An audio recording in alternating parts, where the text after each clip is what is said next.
বিসমিল্লাহির রহমানির রহিম। আসসালামু আলাইকুম। নতুন আরও একটি চাকরির খবর নিয়ে আপনাদের সাথে আছি আমি আজহাতুল্লাহ। এরকম নিত্য নতুন সরকারি ও বেসরকারি চাকরির খোঁজ খবর পেতে আমার এই আজহাতুল্লাহ অফিসিয়াল চ্যানেলটি সাবস্ক্রাইব করে রাখুন। ভিডিওটি ভালো লেগে থাকলে লাইক করবেন, কমেন্টস করবেন এবং শেয়ার করে দেবেন। চলুন কথা না বাড়িয়ে চলে যাই মূল ভিডিও। আজকে বাংলাদেশ অভ্যন্তরীণ নৌ পরিবহন কর্তৃপক্ষের যে একটি নিয়োগ বিজ্ঞপ্তি প্রকাশ করা হয়েছে, সেই নিয়োগ বিজ্ঞপ্তি, আবেদন পদ্ধতি, পেমেন্ট পদ্ধতি নিয়ে বিস্তারিত আলোচনা করব। তাই ভিডিওটি না টেনে ধৈর্য সহকারে শেষ পর্যন্ত দেখুন। আর ভিডিওর কোনো জায়গায় বুঝতে প্রবলেম হলে অবশ্যই আমাকে কমেন্টস করে জানাবেন। এছাড়াও বেশি প্রবলেম হলে ভিডিওর ডিসক্রিপশন বক্সে আমার ফেসবুকের লিঙ্ক দেওয়া থাকবে, আপনারা চাইলেও সেখানে গিয়ে আমার সাথে যোগাযোগ করতে পারেন। আপনাদের সমস্যার সমাধানের চেষ্টা করব ইনশাআল্লাহ। প্রথমেই আমরা এটির সার্কুলার দেখে নিই। এটি হচ্ছে বাংলাদেশ অভ্যন্তরীণ নৌ পরিবহন কর্তৃপক্ষ, যেটা শর্ট ফর্ম হচ্ছে BIWTA, এবং এটি হচ্ছে একটি প্রকল্পর আওতায় কাজ হবে। সেটা হচ্ছে বাংলাদেশ অভ্যন্তরীণ নৌ পরিবহন কর্তৃপক্ষ প্রকল্প 1-এর আওতায় কাজ হবে, এবং এটি শর্ট ফর্ম হচ্ছে BIWTP, এবং এটি হচ্ছে প্রকল্প 1-এর অধীনে এটা কাজ হবে। এবং এখানে আমরা নিচে দেখতে পাচ্ছি নিয়োগ সংক্রান্ত বিজ্ঞপ্তি। এখানে এটি মূলত আপনাদের বাংলাদেশ বিশ্ব ব্যাংকের অর্থায়নে এটি মূলত প্রকল্পটি বাস্তবায়ন হবে, এবং এটি হচ্ছে আপনার প্রকল্পর আওতাধীন একটি চাকরি, এবং এটি হচ্ছে একটি অস্থায়ী চাকরি। এখানে মাত্র একটি পদে এখানে আপনি আবেদন করতে পারবেন, সেটা হচ্ছে অফিস সহকারী কাম কম্পিউটার অপারেটর। এবং এখানে পদসংখ্যা, আর নিচে যদি আমরা দেখি, এটা হচ্ছে, আমরা যদি একটু দেখি নিচে, এখানে দেওয়া আছে পদের নাম, একটু আগে আমরা যে বললাম অফিস সহকারী কাম কম্পিউটার অপারেটর। এবং এখানে প্রকল্পের নাম হচ্ছে বাংলাদেশ আঞ্চলিক অভ্যন্তরীণ নৌ পরিবহন যে পরিবহন প্রকল্প 1, যেটি হচ্ছে আপনাদের চট্টগ্রাম, ঢাকা, আশুলিয়া এই 3 মহাসড়কের যে সংযোগ নৌ পরিবহনের যে খনন কাজ চলবে, সেই খনন কাজের নির্মাণাধীন সময়ে, সেই সময় পর্যন্ত মূলত আপনাকে এখানে নিয়োগ দেওয়া হবে। এবং এখানে আমরা দেখতে পাচ্ছি, এখানে দেওয়া আছে বেতন স্কেল। এটা হচ্ছে 2015 সাল অনুযায়ী বেতন দেওয়া হবে, এবং বেতন গেট হচ্ছে আপনাদের 16 গেটের, এবং বেতন 16তম গেটের বেতন হয় 9,300 থেকে 22,490 টাকা পর্যন্ত। এবং এখানে বয়সসীমা দেওয়া আছে, যারা সাধারণ প্রার্থী তাদের হচ্ছে 18 থেকে 30 বছর, এবং যারা মুক্তিযোদ্ধার কোটা আছে তাদের হচ্ছে 32 বছর বয়স পর্যন্ত কিন্তু এখানে আপনারা আবেদন করতে পারবেন।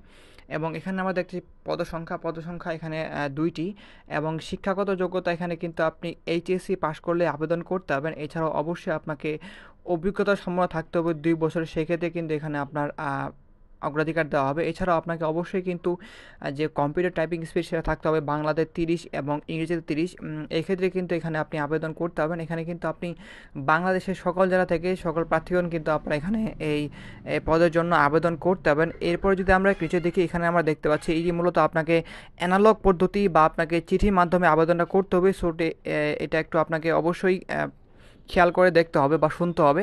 এখানে যদি আমরা একটু শর্তাবলীর মধ্যে দেখি, এখানে আপনি দেখতে পাচ্ছেন 1 নাম্বার যেটি সেটি হচ্ছে আপনাকে অবশ্যই তাদের ওয়েবসাইটে দেওয়া যে একটি ফরম্যাট, সেই ফরম্যাট আপনাকে পূরণ করতে হবে, এবং সেই ফরম্যাট অনুযায়ী আপনাকে পূরণ করে সেই ফরম্যাটে সাথে আপনাকে এই সকল কাগজপত্রাদি সংযুক্ত করতে হবে।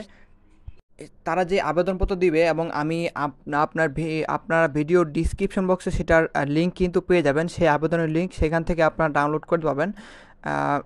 এই জন্য আপনাকে অবশ্যই এটার ডিসক্রিপশন বক্সে দেখতে হবে, এটার লিঙ্ক আপনারা পেয়ে যাবেন।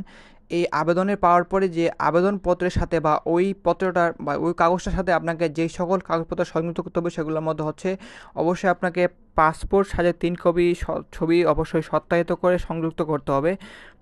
এছাড়াও আপনি আপনার সকল কাগজপত্রাদি আপনাকে এখানে সংযুক্ত করার দরকার নেই, তারা এখানে বলে দিয়েছে।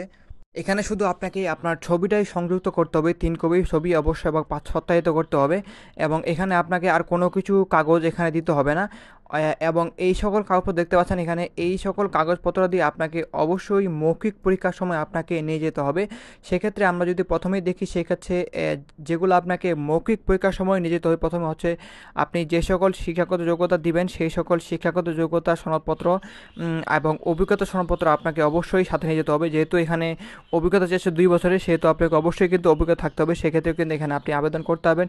এছাড়া আপনি সংশ্লিষ্ট ইউনিয়ন পরিষদ বা ওয়ার্ড কাউন্সিলর বিদ্যালয়ের যে সার্টিফিকেট সেটা আপনাকে অবশ্যই সাথে নিয়ে যেতে হবে। এছাড়াও আপনার নাগরিকত্বের সনদপত্র সেটা নিতে হবে এবং অবশ্যই সেগুলোকে আপনাকে সত্যায়িত করে নেবেন। এছাড়াও আপনি নিচে দেখতে পাচ্ছেন এখানে লেখা আছে সংযুক্ত কাগজপত্রের এক কপি সত্যায়িত করে আপনাকে অবশ্যই জমা দিতে হবে মৌখিক পরীক্ষার সময়।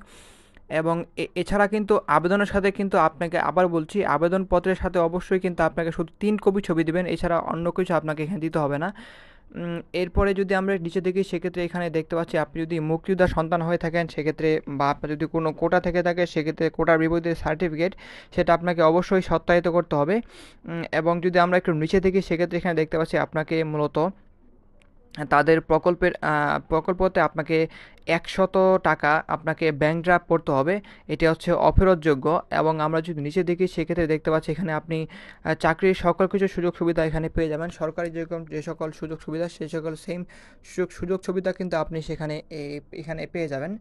এছাড়াও 5 নাম্বারে যে নিয়ম 5 নাম্বারে যে বিধিমালা দেওয়া আছে সেটা হচ্ছে আপনি যদি কোনো সরকারি আধা সরকারি বা স্বায়ত্তশাসিত প্রতিষ্ঠানে চাকরি করে থাকেন সেক্ষেত্রে আপনার সেই সেই প্রতিষ্ঠান কর্তৃক যে আপনার সার্টিফিকেট সেটা আপনি অবশ্যই আপনাকে এখানে দেখাতে হবে।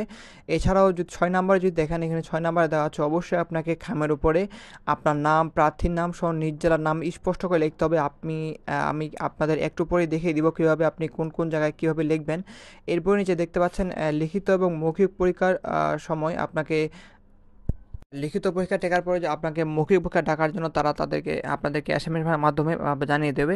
এরপর নিচে দেখতে পাচ্ছেন আপনাকে অবশ্যই কিন্তু খামের মধ্যে চিঠি ভরতে হবে। সেটা হচ্ছে অবশ্যই একটি ডাক টিকিটের 10 টাকা দামের ডাক টিকিট অবশ্যই আপনাকে খামের সাথে সংযুক্ত করতে হবে এবং খামের সাইজ হতে হবে 10 বাই 4 ইঞ্চি। এবং এখানে যদি একটু নিচে দেখি সেক্ষেত্রে দেখতে পাচ্ছি এখানে আপনাকে অবশ্যই এই তারিখের মধ্যে 30 জুলাই 2024 সালে বিকেল 5টার মধ্যে আপনাকে এই যে ঠিকানা দেখতে পাচ্ছেন প্রকল্প পরিচালক BIWTP 1 প্রকল্প, তারপর হচ্ছে BSC টাওয়ার 19 তলা এ বরাবর আপনাকে মূলত চিঠিটা প্রেরণ করতে হবে। এবং কীভাবে আপনি খামের উপর লিখবেন তা আপনাদের বলে দেব। এবং নিচে দেখতে পাচ্ছেন অবশ্যই কিন্তু আপনাকে সঠিক এবং নির্ভুল তথ্য কিন্তু আপনাকে ফিল আপ করতে হবে। কোনো প্রকার ভুল তথ্য বা আপনাকে কোনো তথ্য দিলে কিন্তু আপনার সেটা বাতিল বলে গণ্য হবে। অবশ্যই কিন্তু আপনার সঠিক ইনফরমেশন কিন্তু আপনি এখানে অবশ্যই দিতে হবে। এখন দেখাই এটাতে আপনি আবেদনটা কীভাবে করবেন।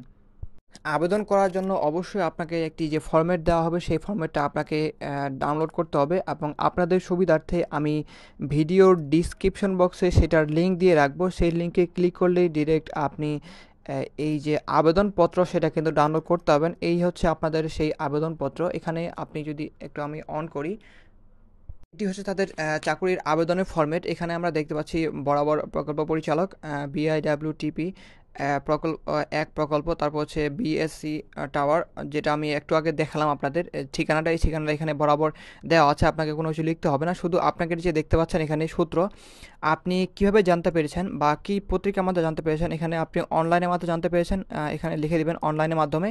এবং এই জায়গায় লিখবেন আপনি অবশ্যই হাতে লিখবেন, সমস্যা নাই, বা আপনি যদি টাইপ করে লেখেন সেটা হয়ে যাবে, কিন্তু এখানে আপনার টাইপ করতে অনেক ঝামেলা হবে। সেক্ষেত্রে আপনি এটা অন্য জায়গায় প্রিন্ট দেবেন এবং প্রিন্ট দিয়ে এটাকে আপনি লিখবেন। 2-1টা লিখবেন যাতে কোনো কিছু ভুল না হয়ে থাকে, 2-1টা প্রিন্ট দিয়ে দিবেন যাতে কোনো কিছু কোনো জায়গায় ভুল না থাকে। এরপরে দেখতে পাচ্ছেন আপনি কত তারিখে জানতে পেরেছেন। আপনি যেই তারিখে ভিডিও দেখতেছেন সেই তারিখ দিতে পারেন, বা আপনি যেদিন জমা দেবেন তার আগের দিনও দিতে পারেন, সমস্যা নেই। এরপরে উপরে দেখতে পাচ্ছেন এখানে পদের নাম, যেহেতু একটি মাত্র পদ সেখানে পদের নাম দেওয়া হবে। এবং দেখতে পাচ্ছেন এখানে বিজ্ঞপ্তির নাম্বার। আমি যদি একটু আপনাদের বিজ্ঞপ্তিটা দেখাই, এখানে উপরে যে দেখতে পাচ্ছেন বিজ্ঞপ্তির নাম্বার এখানে দেওয়া আছে, সেই নাম্বারটা সেমভাবে এখানে আপনি তুলে দেবেন। এই নাম্বারটাই সেমভাবে আপনি তুলে দেবেন। এরপরে যদি আমরা নিচে দেখি সেক্ষেত্রে এখানে আপনাকে আপনার নাম বাংলায় এবং নিচে আপনাকে আপনার নাম ইংরেজিতে লিখতে হবে। এবং আরেকটি কথা হচ্ছে এখানে আপনি বিজ্ঞপ্তিটা কত তারিখে প্রকাশিত হয়েছে আমি যদি একটু আপনাদের দেখাই, এই বিজ্ঞপ্তি তারিখ এই পাশে দেখতে পাচ্ছেন, এই তারিখটা আপনাকে এই তারিখটা হচ্ছে আপনাকে মূলত এই জায়গাটায় লিখতে হবে। এই তারিখটা আপনাকে এই জায়গায় লিখবেন এবং স্মারক নাম্বার বা বিজ্ঞপ্তি নাম্বার এই জায়গায় লিখবেন। এরপরে আপনাকে এখানে আপনার নাম ঠিকানা লিখবেন। এরপরে আপনাকে জাতীয় পরিচয়পত্র বা আপনার জন্ম নিবন্ধন নাম্বার দুটো একটা দিলেই হবে। এরপরে দেখতে পাচ্ছেন জন্ম তারিখ, প্রথমে আপনাকে দিন, পরে মাস, পরে বছর লিখতে হবে। তারপরে আপনার নিজ জেলার নাম, তারপরে এখানে বিজ্ঞপ্তি অনুযায়ী বা বিজ্ঞপ্তির যে তারিখ দেখতে পাচ্ছেন এখানে আমরা যদি একটু দেখি আপনাদের 19 জুলাই এখানে 19 জুলাই পর্যন্ত আপনার তারিখ কত হয় সেটা আপনাকে মূলত এখানে কাউন্ট করে দিতে হবে। এবং আপনি যদি না পারেন সেক্ষেত্রে আপনি কিন্তু অনলাইনের মাধ্যমে আপনার বয়সটা বের করতে পারবেন, সেখান থেকে আপনারা অনলাইনের মাধ্যমে বের করে নেবেন। এরপরে নিজে দেখতে পাচ্ছেন এখানে আপনাকে আপনার বাবার নাম, পরে মায়ের নাম লিখতে হবে, পরে আপনাকে এখানে ঠিকানা প্রথমে বর্তমান ঠিকানা, পরে আপনাকে স্থায়ী ঠিকানা, এবং দুটো যদি সেম হয়ে থাকে সেক্ষেত্রে এখানে ওই লিখে দিলে হয়ে যাবে। এরপরে দেখতে পাচ্ছেন নিচে আপনাকে এখানে আপনার টেলিফোন নাম্বারটা এখানে দিতে হবে, এবং টেলিফোন নাম্বার দেওয়ার পরে আপনার যদি কোনো মেইল নাম্বার থেকে থাকে সেক্ষেত্রে এখানে আপনি আপনার মেইল নাম্বার দিয়ে দিবেন। এরপরে দেখতে পাচ্ছেন আপনার জাতীয়তা, এখানে লিখে দেবেন বাংলাদেশি, এরপরে আপনার জেন্ডার বা আপনি কোন লিঙ্গ সেটা দিয়ে দিবেন। এরপরে দেখতে পাচ্ছেন আপনার পেশা যদি কোনো থেকে থাকে সেক্ষেত্রে দিবেন, না তাহলে ছাত্র থাকলে ছাত্র দিবেন, না থাকলে দেওয়া দরকার নেই। যদি বেকার হয়ে থাকে সেক্ষেত্রে বেকার লিখে দিতে পারেন, সমস্যা নেই। এরপরে দেখতে পাচ্ছেন এখানে ধর্ম, এখানে আপনি ধর্ম দিয়ে দেবেন। এরপরে দেখতে পাচ্ছেন আপনাকে এখানে আপনার এডুকেশন বার ফিল আপ করতে হবে। যেহেতু আমরা সার্কুলারে যদি দেখি আপনাদের এইচএসসি পর্যন্ত চেয়েছে, সেক্ষেত্রে আপনাকে অবশ্যই কিন্তু এইচএসসি পর্যন্ত ফিল আপ করতে হবে। সেক্ষেত্রে প্রথমে আপনি এসএসসি লিখবেন, পরে এখানে এইচএসসি লিখবেন, পরে আপনি কোন বিষয়ে পড়ছেন, সায়েন্স, আর্টস না কমার্স, সেটাও লিখে দিবেন। এরপরে আপনাকে শিক্ষা প্রতিষ্ঠান বা কি শিক্ষা প্রতিষ্ঠানের নাম লিখবেন, তারপরে আপনাকে সে পাশের সন, তারপরে বোর্ডের নাম লিখবেন এবং কত জিপি পেয়েছেন সেটা লিখে দিবেন। সেমভাবে আপনি আপনার এসএসসি ফিল আপ করে দেবেন। এছাড়াও যদি আপনার ডিগ্রি থেকে থাকে সেক্ষেত্রে লিখে দিবেন। সেমভাবে আপনার এখানে ডিগ্রি ঘরটা ফিল আপ করে দেবেন। এবং হ্যাঁ, দেখতে পাচ্ছেন যোগ্যতা, অতিরিক্ত কোনো যদি যোগ্যতা থেকে থাকে সেক্ষেত্রে এখানে দিয়ে দিবেন। এরপরে দেখতে পাচ্ছেন এই অভিজ্ঞতা বিবরণ, এই অভিজ্ঞতা কিন্তু অবশ্যই আপনাকে দিতে হবে, কারণ এখানে যদি আমরা একটি সার্কুলারে দেখাই, এখানে স্পষ্ট লিখে দিয়েছে অবশ্যই কিন্তু আপনাকে 2 বছরের অভিজ্ঞতা সম্পন্ন থাকতে হবে। সেক্ষেত্রে কিন্তু এখানে আপনি আবেদন করতে হবেন। সেক্ষেত্রে অবশ্যই আপনাকে এখানে বিবরণটা লিখতে হবে, আপনি কোন জায়গায় কত বছর ধরে চাকরি করতেছেন সেটা দিতে হবেন। এরপর যদি আপনার কোটা থেকে থাকে সেক্ষেত্রে দিয়ে দিবেন। এরপরে দেখতে পাচ্ছেন আপনাকে এখানে দেওয়া আছে চালান নাম্বার, যেহেতু আপনাকে ব্যাংকের মাধ্যমেই টাকাটা জমা দিতে হবে, সেক্ষেত্রে এখানে দেখতে পাচ্ছেন এখানে চালান নাম্বার আপনাকে দিতে হবে। আপনি যে ব্যাংকে জমা দেবেন সেই ব্যাংকের উপরে দেখবেন যে একটা চালান নাম্বার দেওয়া আছে, সেই চালান নাম্বার এখানে তুলে দিবেন। আপনি সোনালী ব্যাংক বা জনতা ব্যাংক যে ব্যাংকে দেন সেই ব্যাংকে হবে, সমস্যা নেই, কিন্তু আপনাকে সেই ব্যাংকের যে চালান নাম্বার উপরে লেখা থাকবে সেই চালান নাম্বার লিখে দিবেন। এরপরে আপনি যেই তারিখে জমা দিয়েছেন সেই তারিখ, দিন, মাস, বছর এখানে লিখে দিবেন, এবং এখানে অবশ্যই আপনাকে সেই ব্যাংকের নাম সহ আপনাকে শাখার নাম উল্লেখ করতে হবে। শাখার নাম উল্লেখ করার পর নিচে দেখতে পাচ্ছেন আপনার যদি কোনো বিভাগীয় প্রার্থী হয়ে থাকেন সেক্ষেত্রে টিক মার্ক দেবেন, আর না থাকলে নো দিয়ে রাখবেন। এরপরে দেখতে পাচ্ছেন এখানে তারিখ, নিচে আপনি যে তারিখে জমা দেবেন সেই তারিখ লিখে দেবেন, এবং অবশ্যই এখানে আপনি আপনার সিগনেচারটা দিয়ে দেবেন। দিয়ে দেওয়ার পরে আপনাকে এই ফর্মটা সহ আপনাকে 3 কপি ছবি এই জায়গায় স্ট্যাপলার করে দেবেন, বা আপনি একটা খামের মধ্যে ভরে অবশ্যই কিন্তু আপনাকে এখানে সত্যায়িত করে দিতে হবে। দেওয়ার পর এখানে আপনি আপনার যে ছবির খামটা আছে সেই খামের সাথে এখানে অ্যাটাচ করে দিবেন বা পিন মেরে দিবেন। দেওয়ার পরে এখন বলি আপনাদের কিভাবে আপনি খামের মধ্যে এটা লিখবেন, বা আপনি এটাকে ফোল্ড করে আপনাকে মূলত খামের মধ্যে দিতে হবে। প্রথমে আপনাকে মূলত একটি চিঠির খাম নিতে হবে, এবং খামের উপরে আমি যদি একটা আপনাদের স্যাম্পল দেখাই, এখানে দেখতে পাচ্ছেন উপরে আপনাকে পদের নাম লিখতে হবে। প্রথমে লিখবেন পদের নাম, এরপর লিখবেন নিজ জেলার নাম, আপনি যে জেলা থেকে পাঠাচ্ছেন, এবং এখানে উপরে অবশ্যই আপনাকে কম্পিউটার মুদ্রাক্ষরে যে পদের নাম সেটা লিখতে হবে, এবং আপনাকে নিজ জেলার নাম লিখতে হবে। এরপরে দেখতে পাচ্ছেন নিচে আপনাকে এভাবে লিখতে হবে প্রেরক, এপাশে লিখবেন প্রাপক। প্রেরকের জায়গায় আপনি যেখান থেকে পাঠাচ্ছেন এখানে আপনার নাম লিখবেন, প্রথমে আপনার লিখবেন নাম, তারপরে লিখবেন পিতার নাম, পরে মাতার নাম, পরে আপনার এখানে ঠিকানাটা এখানে ডিটেলসে লিখে দেবেন, এবং অবশ্যই এখানে নিচে আপনার ফোন নাম্বার সেটা আপনি দিয়ে দিবেন। দেওয়ার পরে এ ভাষা লেখেন প্রাপক, বা আপনি যেই ঠিকানায় পাঠাচ্ছেন এই ঠিকানায় আপনাকে মূলত নামটা লিখতে হবে। সেক্ষেত্রে আমি যদি আপনাদের একটু ফর্মটা দেখা, এই ফর্মে দেখতে পাচ্ছেন এই যে ঠিকানাটা, এই ঠিকানা আপনি সেমভাবে তুলে দেবেন। তুলে দেওয়ার পরে আপনাকে যেটা করতে হবে সেটা হচ্ছে এই যে দেখতে পাচ্ছেন চিঠি খামের যে একটা ডাক টিকিট, সেটা কিন্তু অবশ্যই আপনাকে কিনতে হবে, এবং এই টিকিটটা আপনি মূলত আপনাদের পোস্ট অফিসে পেয়ে যাবেন, সেখান থেকে কিনে নেবেন। 10 টাকা বা 15 টাকা নেবে, সেখান থেকে কিনে নিয়ে কিন্তু আপনাকে অবশ্যই সেটা অ্যাটাচ করতে হবে, এবং অ্যাটাচ করে কিন্তু আপনি ডাকযোগে সেটা পাঠিয়ে দিবেন তাদের অফিসে, বা আপনি ডাকযোগে জমা দিয়ে দিলে সরাসরি সেখানে চলে যাবে। এবং আরেকটি ইম্পর্টেন্ট কথা আমি বলতে ভুলে গেছিলাম, অবশ্যই কিন্তু আপনাকে এটির সাথে যে আপনার যে আপনি যে রসিদটা দিবেন বা আপনাকে যে চালান ফর্ম দেওয়া হবে সেই চালান ফর্মের কপি কিন্তু আপনাকে এটার সাথে অ্যাটাচ করে দিতে হবে, বা আপনাকে এখানে মূল কপি দিতে পারেন। এছাড়া আপনি এটার মূল কপি এখানে দিতে পারেন, তাছাড়া আপনি ফটোকপি দিলে হয়ে যাবে। অবশ্যই কিন্তু আপনাকে এটার সাথে আপনাকে মূল কপি বা ফটোকপি চালানের সেটা আপনাকে এখানে দিয়ে দিতে হবে। দিয়ে দেওয়ার পরে আপনি এই ঠিকানায় কুরিয়ার সার্ভিসের মাধ্যমে, পোস্ট অফিসের মাধ্যমে পাঠিয়ে দেবেন। অবশ্যই কিন্তু আপনাকে 30 তারিখের আগেই সেটা পাঠাতে হবে, কারণ দূর থেকে পাঠালে 2-1 দিন সময় লেগে যায়। সেক্ষেত্রে আপনাকে অবশ্যই 2-1 দিন আগে আপনাকে মূলত পেমেন্ট করতে হবে।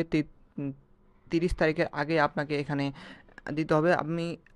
আপনারা যদি বলি, সেক্ষেত্রে যদি আপনারা 4 দিন আগে পাঠান সেক্ষেত্রে ভালো হয়, কিন্তু লাস্ট ডেটে পাঠালে কিন্তু আপনার চিঠিটা যেতে যেতে যেতে যেতে সেক্ষেত্রে ডেট শেষ হয়ে যাবে। সেক্ষেত্রে অবশ্যই কিন্তু আপনাকে চিঠিটা আগে পাঠাতে হবে। যেহেতু এটা চিঠির ব্যাপার, যাইতে একদিন টাইম লাগে, সেহেতু অবশ্যই কিন্তু আপনাদের 1 দিন আগে বা 2 দিন আগে, ডেট শেষ হওয়ার 2 দিন বা 3 দিন আগে অবশ্যই আপনি এটা পাঠাবেন। সো এভাবে মূলত আপনাকে আবেদনটা করতে হবে। সো এই ছিল আজকের এই ভিডিওটি শেষ পর্যন্ত দেখার জন্য সবাইকে অসংখ্য ধন্যবাদ। দেখা হবে অন্য কোনো এক ভিডিওতে। সেই পর্যন্ত সবাই ভালো থাকবেন, সুস্থ থাকবেন। আল্লাহ হাফেজ।